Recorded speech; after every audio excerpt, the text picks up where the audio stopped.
Assalamualaikum warahmatullahi wabarakatuh.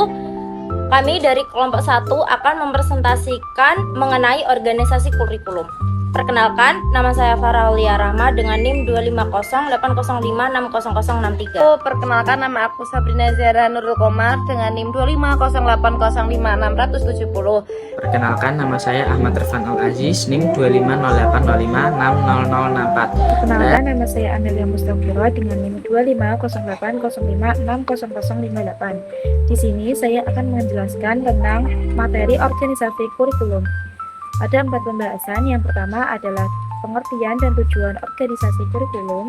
Yang kedua adalah model organisasi kurikulum. Dan yang ketiga adalah jenis organisasi kurikulum. Dan yang keempat adalah kesimpulan.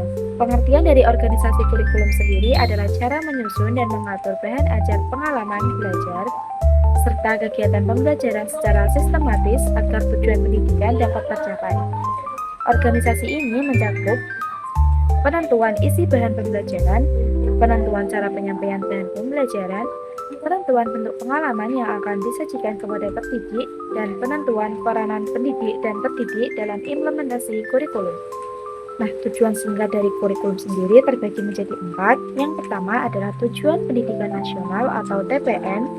Yang kedua adalah tujuan institusional atau TI. Yang ketiga adalah tujuan kurikuler atau TK.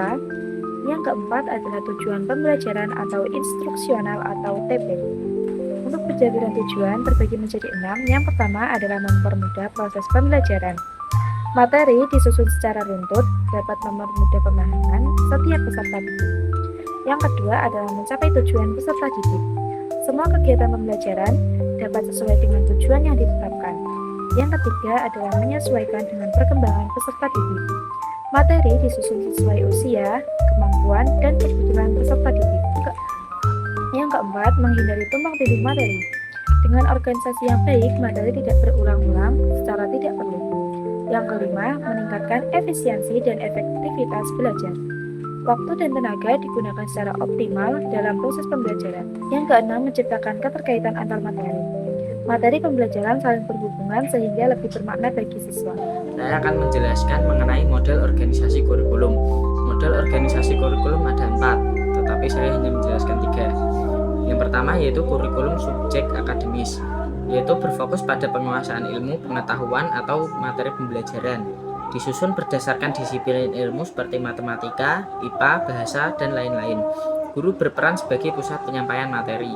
Yang kedua yaitu kurikulum rekonstruksi sosial, yaitu berfokus pada permasalahan sosial di masyarakat. Pembelajaran dikaitkan dengan kehidupan nyata. Yang ketiga kurikulum humanistik, yaitu berfokus pada perkembangan individu secara utuh, emosi, sikap, dan potensial diri, mengutamakan kebutuhan dan minat siswa. Selanjutnya aku akan melanjutkan tentang model organisasi kurikulum yang terakhir, yaitu ada kurikulum teknologis, yaitu berfokus pada penggunaan teknologi dan sistem pembelajaran modern menggunakan media, alat, dan metode yang terstruktur. Selanjutnya ada jenis-jenis organisasi kurikulum. Yang pertama ada korelate kurikulum atau kurikulum berkorelasi, yaitu kurikulum yang menghubungkan beberapa mata pelajaran tetapi masing-masing tetap berdiri sendiri. Contoh, tema lingkungan IPA. IPA itu tentang pencemaran, bahasa membuat karangan tentang lingkungan, IPS dampak bagi masyarakat. Selanjutnya ada separate subject kurikulum atau kurikulum mata pelajaran terpisah. Kurikulum yang menyusun pelajaran secara terpisah tanpa hubungan antar mata pelajaran sehingga bidang dipelajari sendiri-sendiri. Contoh, matematika belajar tentang rumus, bahasa Indonesia belajar tentang teks, dan IPA belajar tentang makhluk hidup. Dan yang terakhir, jenis organisasi kurikulum ada integrated kurikulum atau kurikulum terpadu.